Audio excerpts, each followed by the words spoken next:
And that, ladies and gentlemen, is Mzilankata. Am I calling it right, my brother? Mzilankata, yeah. With an EP, it's called Imvelaphi. And this was just an introduction, to the song, to the EP and everything else that's happening. And yeah, man, if you just joined us right now, welcome to the People's Channel, where authentic stories are told by real people. I'm your host, Pac-Man, Mr. 925, Intambo Yomtlakasi, Waitinti Zochokega. It feels good to be back. It feels good to be behind the mics once again. It's been a minute. I know. Yeah, it's been a minute. But one thing for sure is, on this episode, this is a different episode because we're going to do it differently from how we usually do our episodes. So on this one, you can expect a session. Not really an interview, but a session.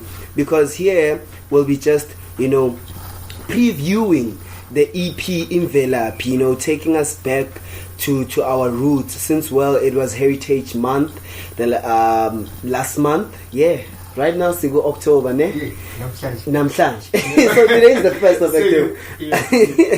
Yeah, so, we thought, why not just go back and try to frame a culture and try to bring back the roots once again. And, the best way I can go about this is obviously having a songwriter, having a theater performer, and having a traditional musica maestro, sitting on this chair to come and explain to us why Imvelaphi in the beginning. So yeah, man, thank you for joining us. And you do know you can catch us on our social medias.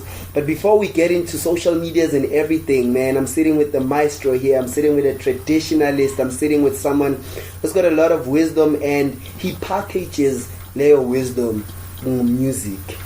Mzilankata, my brother, how you doing? How you feeling, brother? Bathi unqoba umzilankatha unhlanhla ugabadeli uma landela ilanga lize liyoshona emalini unkatha kayingeni endlini ngena kolinkaba zabahlali nkomo zilala uwacenza amadojiyana zilala amankengana. Hey, ngeke ngize ngiyiqede kuthiwa inkosi kayiqeda. Inkosi kayiqeda. Bayede siyabingelela. Bathi udlungane likandaba udlungane lombelelelo ladlunge emanxulumeni kwaze kwasamanxulume sebikelana unodume ehlezi gamenzi. Bethi uShaka Kayuba inkosi kade la iyothatha khona isihlala netheze. Awu madoda. Awu sukani. Wayivula kamnandi. Kwavele kwashisa igazi. Phela basesibiza lezi sisuke sesibiza ezokhokho bethu. Yabo so ingakho igazi kufanele lishukume kancane. Manje nami mangabe ngiqala ngithinto Mzilankatha khona lento eyenzakala ukuthi hayi emzimbeni. Hayi ke kusuthi impilo. So kuzwakala lokho nje kuzwakala lowo munye so ngiyajabula ukuba khona mfowethu kuyinyanga kaMfumfu ngesintu bathi umfumfu lesibona ngoba indlela owakhandeka ngayo ngoba kuyo yonke indaba kunento eyenzakala ngingakho ngihlezi ngiyichaza mangabe ngihlangana nabantu ukuthi thina sifani nezinye izizwe thina siqamba ubuthina ngemvelo yonke into esiyenza ukuthina isuke iyimvelo ayikho into esiyiqamba ngokuthi itshelela umzilankatha cha siqamba ngemvelo ayikho iwaterfall la eyoqanjwa khona ngomzilankatha kodwa iqanjwa ngemvelo esuke yenzeka ngaleso sikhathi manje njengoba singene nje kuyinyanga kaMfumfu sesiphakathi zinye namhlanje so umfumfu angithi kusuka lapha kuNtulikazi uJuly basuke bethi kusuke kunomoya nezintuli nakho konke lokho so kusuke kungatshaleki kahle mangabe utshala kusuke izivuno zakho zingamili kahle kodwa mangabe kuza kuqala umfumfu lesikona kuthiwa lokho suke kutshalwe ngoNtulikazi kusuke sekufufusa manje so bese kuba umfumfu ke linyanga esongela iqhubeke elandela ibolwezi ibozibandle kanjalo so hey yeah. But if you didn't know, now you know. This is something I didn't know, but today at least I'm saying as it's okay. This month is very important in as much as this big heritage as one of the most important months. And yeah. So as I was saying, September obviously has been a month that's known to be celebrated with regards to culture, with regards to celebrating who we are as Africa, as South Africans. And we also know, the month of September is the month whereby we also celebrate history of Shaka Zulu, right? Before they even converted it, Google Pride Day, because that's what they always try to do. They always try to take away imvelaphi from us knowing who we are by all these other distractions. Pride Day, I understand with South Africa, obviously it's a diverse country and so forth, but we'll get into that. Yep. Mzilankati, just let the people know Mzilankati ubani. We know he's a songwriter, we know he's a theater performer, we know he's got an EP, it's called Imvelaphi. But ubani Mzilankati and ubuya kuphi Mzilankati? Umzilankati imbewu eqhumele kwaZulu ezawulwa iqhawekazi nomthandazo Gloria Ncube Pelotha.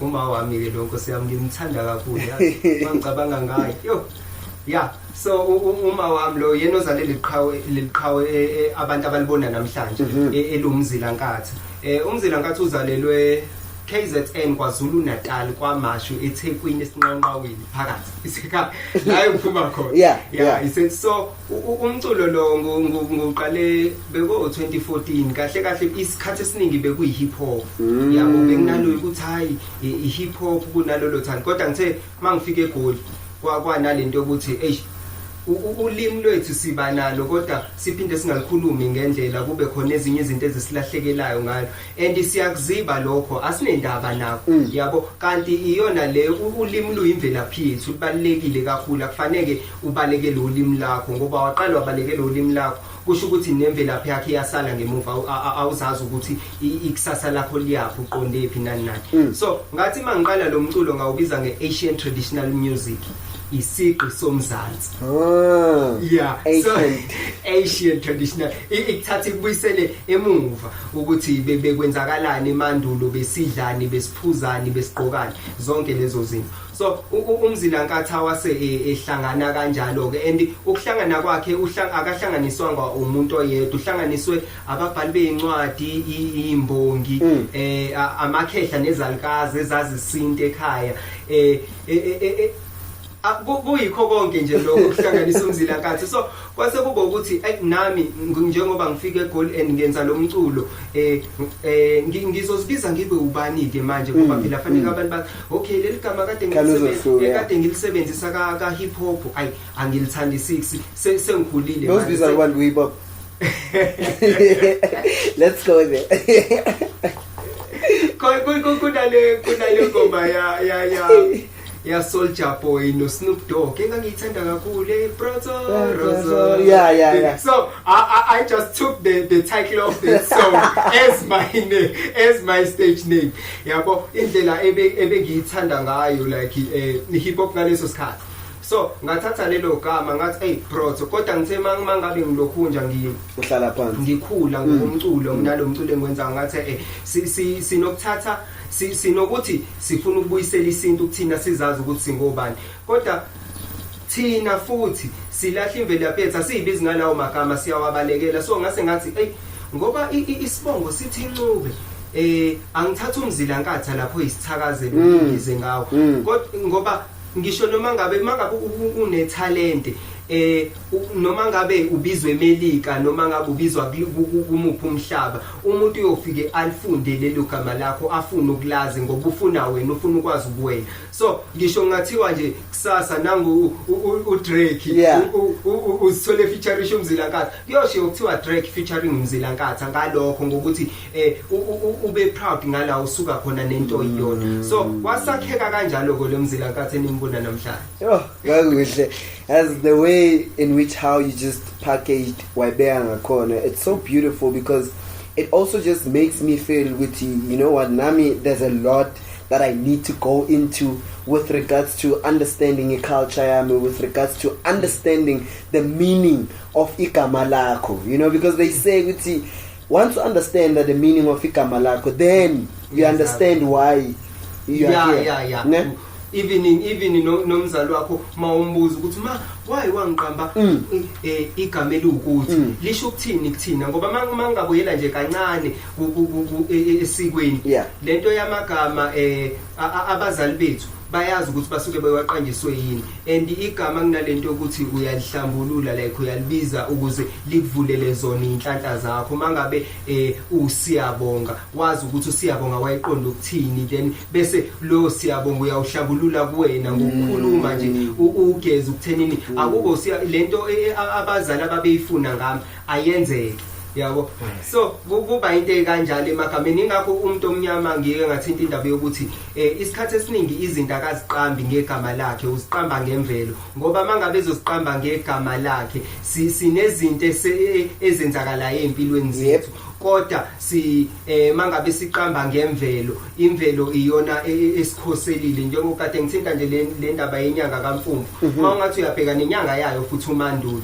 yabo ingoba sisuke inyanga esiphuma kuyona uSeptember kusumandulo ngesinto ngoba kusuke kukhunjulwa yona indulo ingakho neHeritage Day yaze yabeka kuyona leyo nyanga yabo so leyo nyanga nayo kodwa ke futhi ibalekile injalo ngike ngifise mina ukuthi kungabe inyanga eyodwa ebalekile nalawo usuke wasikhona isinto siphile usuku nosuku nani yabo sineminyaka e141 kulonyaka saba nempi yasesandlwana la khona kwachitheka igazi abantu abamnyama belwa namabhunu ngayo this month no unyaka lo 141 ya impi yasesandlwana yaba ngo1879 iqhawe umushweshwe la khothama ngo1870 so kwakhothama inkosi umushweshwe kwase ngo79 kwaba nempi yasesandlwana yabo ukubaleka komlando lokho ukuthi noma ngichaza izinto umlando manguwufuna anguwufuneli abantu abakhuluma izulu noma abazizulu kuphela ngifuna zonke inhlangothi ngumntwana ngumpedi ngabe ngithi ngizosho ukuthi kule project mina mangilalela at first it kind of struck me as, oh, okay, cool. This is like Zulu music, so it means izo mamela Zulu. But then, as soon as I started relating now, then I was like, okay, but mina ngisum Zulu, but I can resonate. No, mculo ongumamele imvelaphi EP.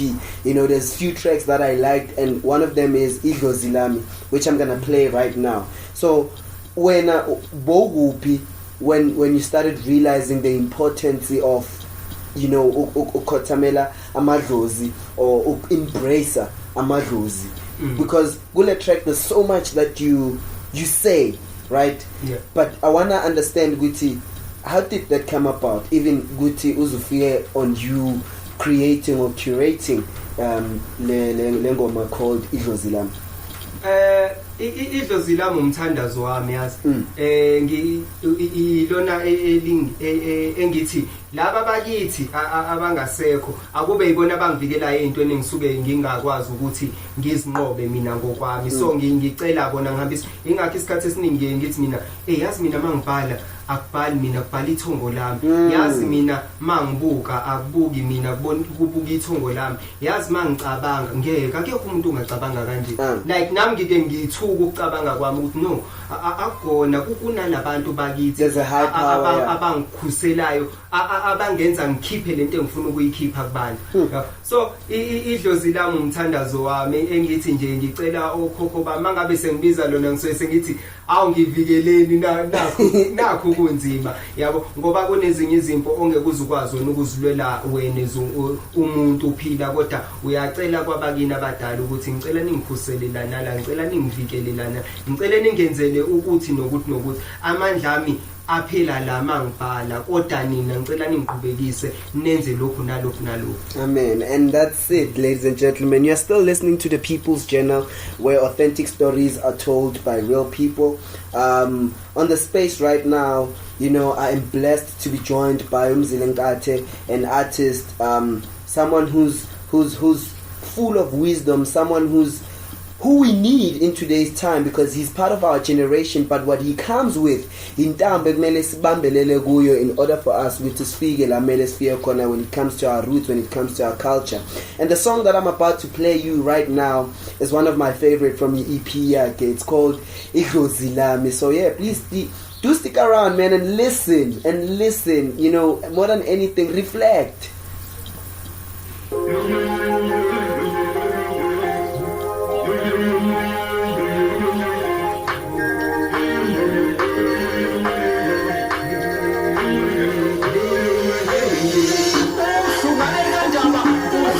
Lombelebele oluhlunge emanxulumeni kwase kwasamanxuluma esebikelana unodume ehlezi kamenzi bethu shaka kayuba inkosi kanti la yothatha isihlalo anethezeke umsila ngathi unhlanzo gabateli umalandeli langalize liyoshona emathubeni okathaka ingendlini awukita dlozila ushaya zonke izithaza awukita dlozila ushaya zonke izithaza awukita dlozila ushaya zonke awukita dlozila ushaya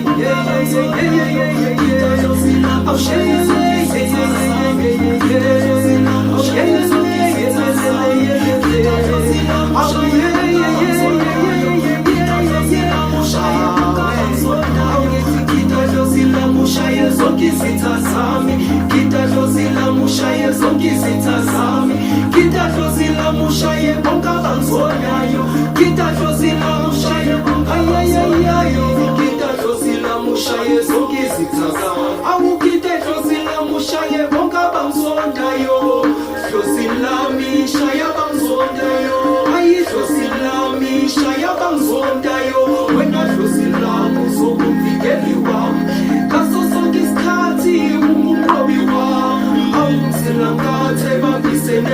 Vela wavuka isizwe saqala awungithi sitha sami khuluma nawe sitha sami hayi ngikhuluma nawe sitha sami awusitha sami awu hayibo wedlozila mushaye zonke izitha zami ngidadlozila mushaye zonke izitha zami awungithi ngidadlozila mushaye bonke abangizondayo ushaye bonke abangizondayo mushaye zonke izitha zami mushaye zonke izitha zami ngidadlozila mushaye bonke abangizondayo mushaye bonke abangizondayo ngidadlozila mushaye zonke izitha zami ngidadlozila mushaye zonke izitha zami ngidadlozila mushaye bonke abangizondayo mushaye bonke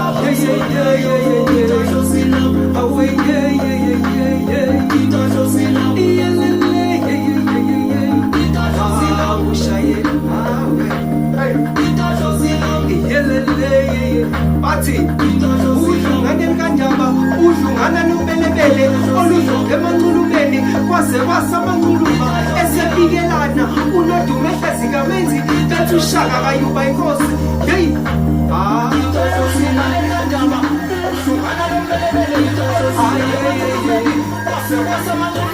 esebikelana unodume ehlezi kamenzi bethu shaka kayuba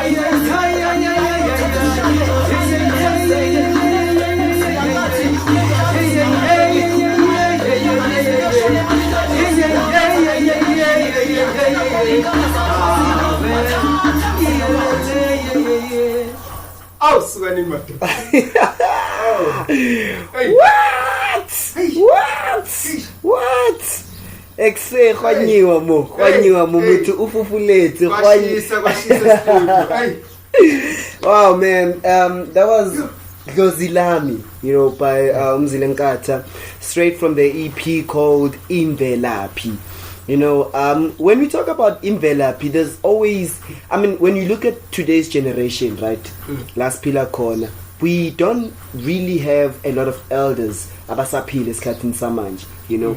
You'd see ukuthi a lot of households, including mine, yes, we are the elders, right? We are the elders. And sometimes then you ask yourself, ukuthi, when we talk about imvelaphi and you discovering who you are, where do you now start? Ngicabanga ukuthi sinazo zonke izinto manje ekuthiwa zi-advance ngolimi lwesilungu. Sinama social network, sinama phone amahle abiyezayo akwenze kwenza izinto. Esilele ekuthenini mangabe uzimisele ngaleyo nto uyangena yini usebenzise lama social network lama phone esinawo ukuthola lo mlando esinawo. And kuke ngiphatheke kabuhlungu ekuthenini sifunda incwadi but ezethu ezikhuluma ngathi nomlando wethu sisifunda kancane bese kuthi ezangaphandle ezibhalwe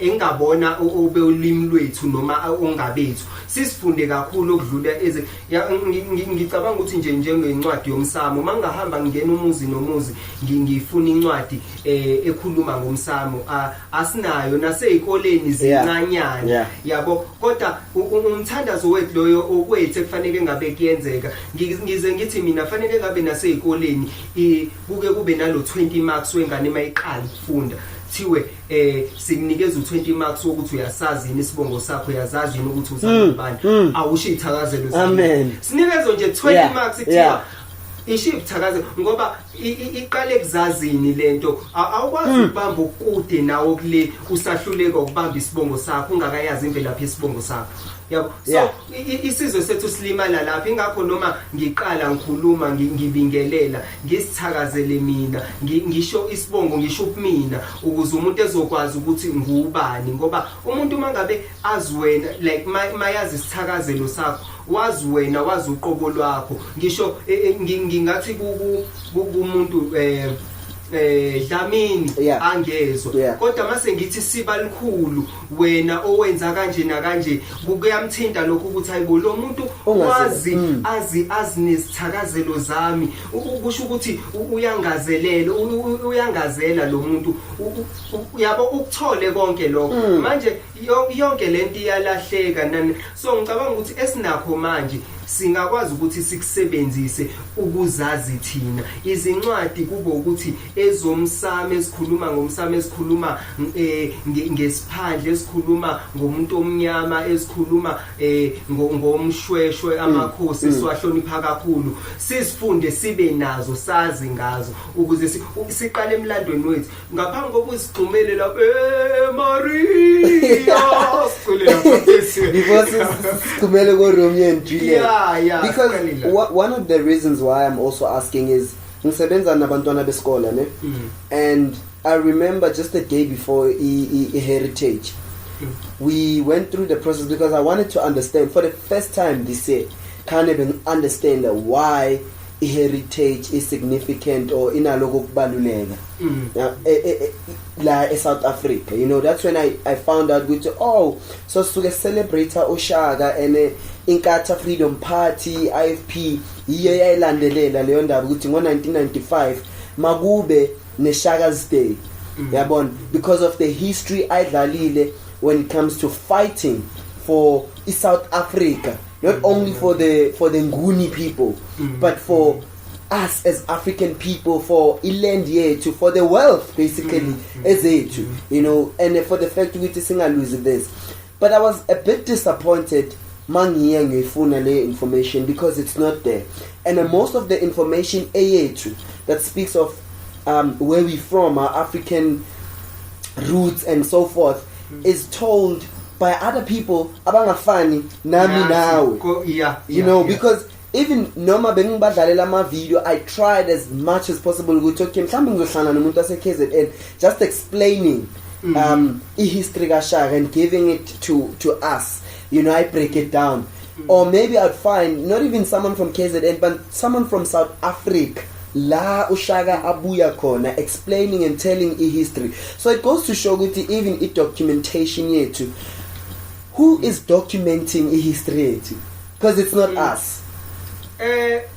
It's us. No, ukutaka ukuthi kunabantu abafika bezizwe zangaphandle bafike kube ithini sibakhombisayo ukuthi ukuthi kuukuthi bese beyakuthatha lokho behambe beyengaphi emazweni abo babhale babuye bazokudayisela thina bese wena uyakuthenga yeah so ezinye zezinto mawuthinta leyo ndaba uthinta indaba enkulu ngike ngaba seSoweto lapha eHector Peterson ngibona abolunye uhlanga abaningi belalela umuntu wakithi echaza ukuthi bekuwukuthi uHector Peterson ubenjani ngabuka ngathi yazi labantu bazothi besuka bahambe bayobhala ngoHector Peterson bese kuyabuya emva kweminyaka emingakanani sengizothenga leyo ncwadi mina ya Hector umlando wethu sinazo ingqungqulu zethu ezibhalayo ezazi umlando wethu ukuthi umsebenzi wabo ubukeleka phansi ngikhumbula ngifunda enye incwadi emnandi ngalendlela ekuthiwa The Grain of Wheat engayifunda ngifunda umatric ayibhalwe uNgungi wa Diyongo all the way from eKenya incwadi emnandi kakhulu ukusho ukuthi ababhali bethu sinobaba oVVO Mkhize ababhale incwadi umsamo nezibo lamathongo ezikhuluma ngezinto zethu yabo kodwa labo bantu sibabukelela phansi asingeni sithenge incwadi enolwazi lwethu kodwa sigijimela ukuthi sithathe okule mase sithathe okule sijike futhi sibuye thina sibe nenkinga ngoba khumbula abantu abangalona ulimi lwethu abakwazi ukuchaza into yethu ngendlela eyiyo angiqale nje ngomsamo mangase ngichaze manje ngomsamo ngingawuchaza ngeEnglish ngichazela omunye umuntu ongalona uhlobo lakhe bese ayithathe ngalendlela ayiunderstanda ngayo yabo ngoba esiZulwini ucingo lukabili khona ucingo lwephone call khona ucingo ifence liyangaphansi kodwa mangabe ngichaza kumuntu omhlophe ngizochaza ucingo mina ngilichaze ngendlela uthola ukuthi yena ka understandanga ngaleyo ndlela ukuthi bengisho ucingo lwephone call yena wabhala ngocingo lwefence langaphandle ngendlela engimchazele bese kuyabuya kokwethi mase bhalile mase siyabuya uthola ukuthi akuyona leyo nto ithe ukutwiste ingakho mangabe ngichaza ngesinto isikhathi esiningi ngingathanda ukusebenzisa ulwimi langaphandle ngoba ngisuke ngibalekela ukuthi khona ezinye izinto ngesinto ngeke uzichaze ngendlela eyiyona ngenxa yokuthi mawuzichaza ngolunye ulimi zizoshaya eceleni hey Mzile ngathi I wasn't expecting this, but to be quite frank, like this is reflection Nagim, because it's something along the years, Nami, after just taking uba aware, I would say, actually no man, a person needs to step back because I know Mina growing up, right? Obviously, the person that I am today is based on the environment and the way his conditioning are called because of. I'd turn on the TV or I'd listen to the radio and bakulum islungu or bakulum although diteng Bolisedi FM, Bokozi FM, Bokakas and so forth. But for the main fact I just wanted to be on this mainstream, right? I then started conditioning myself. Okay, let me get better ngolwimi langaphandle because after all it's an international language. But as you go on you realize with some things jike zibe poison, you know, because once so deep kuyo it's so difficult to go back ubuye manje uthi okay mina ngumsuthu mina ngumzulu mina ngoba sowujwayele leyampilo sowujwayele lelalimi sowujwayele le understanding sowujwayele lawo ma practices so everything so is conditioning ngaleyo ndlela and we know ukuthi for someone to ukuthi as unconditioned as keep kulento le ayijwayele kunzima, it's not easy. So ngiyathanda indlela ochaza ngayo ngoba kunalento le ake ngiqale nje ngabantu abamnyama. Abantu abamnyama simunye, yazi mawenza umlando uyabona ukuthi simunye. Mina ngenza umlando ngesithakazelo sakaNcube, yazi mawenza umlando uyathola ukuthi sisuka eSuthwini. Ibonge eziningi ezinye ezikwaZulu Natal ziqhamuka eSuthwini. Ngingabala uNcube uqhamuka eSuthwini bese kuba uNdlovu kade kuKlo before bengakwazi ukumbiza mangabe fika kwaZulu base bamshintsha waba uNdlovu njengoba waba uGatsheni ubuya benyathi obusomba busombuluko kwase wayesekaZulu ngaleso sikhathi kodwa ukhokho wabo usuka eLesotho yabo uyabona ukuthi umlando ubaluleke kanjani sisusana sinabantu bako Zimbabwe ababizwa ngamaNdebele abakhuluma ulimi olufana exactly njengolwethu exactly lihluke nje kancane lapho nalapho kodwa abantu abasuke la bahamba ngomzilikazi mabefika le bavula isigodlo ekuthiwa kwaBulawayo kwaqalwa kwahlala lapho baxosha abantu ababe bafice ngaleso sikhathi ababizwa ngamashona manje uyothuka ukuthi amashona ukuvela kwabo ukuthi abantu bakwaZulu omzilikazi mabefika babe baxosha babashaye baze bawelele ngale kwentaba kwathiwa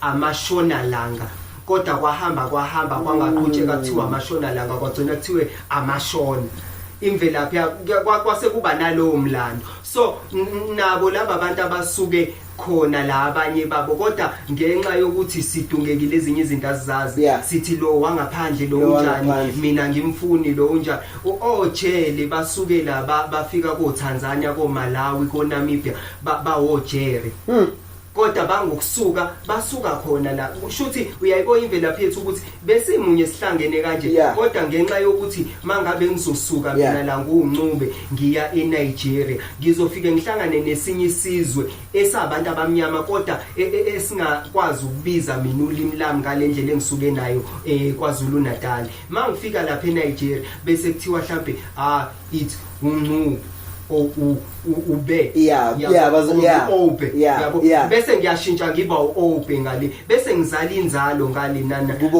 bese ngisuka ngale nguobe sengibuyele eSouth Africa bese kuyaliwa mangabe nami ngisuka kade ngizalelwe eSouth Africa sengiye Nigeria sekuyaliwa sekuthiwe wena uyeno walana wena kanje sidlala abanye abantu bezinye izizwe ngoba sihamba kuleyo ndawo sifike sishintshe uma ubuka nje labantu baseZimbabwe kuthiwa aMandebele ngisho behuba lithi amahubabo awasondele kwaWakaZulu ngoba basukela base beshintsha kancane thina sithi uShakaZulu bona bathi utshaka yabo noma behuba bathi ngwalungwa kamajobana we ngwalungwa kamajobana we ngwalungwa basuke bevusa imoya yabo nayo yabo basuke bevusa imoya yabo so imvelaphi ibaleke ngaleyo ndlela ibaleke ngaleyo ndlela qhawela kithi ukuthi sisimunye kodwa siyasihlukanisa thina. And what I like the most is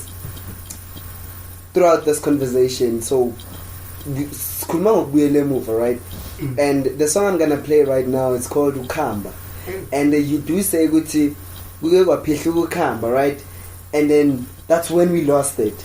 But after uyidlala ngifuna nje ukuthi usicacisele from ukuthi what exactly do you mean, and ukuthi from ukuphihla lo ukukhamba lo, where do we then start picking up the pieces? Obviously you did mention ukuthi the books we read, right? Information la sithola khona, you know, but I want you to go deeper Masesesbuya after playing this song, because it's one of my favorite as well from Imvelaphi. And yes, ladies and gentlemen, it's still the People's Journal. I know Jalanga my soul, but it is. This is authentic stories. This is authentic knowledge. This is authentic wisdom. I'm still chilling with one of the greatest maestros, and I say greatest because I see his future prolonging. I see him going far with what he's doing and with this EP called Imvelaphi, and he's here today, so please do listen and reflect. But more than anything, I'm gonna play you a song right now, so do enjoy it, listen to it, write down the questions that you have, and engage with us on the social medias. This one is called Ukhamba. Ukhamba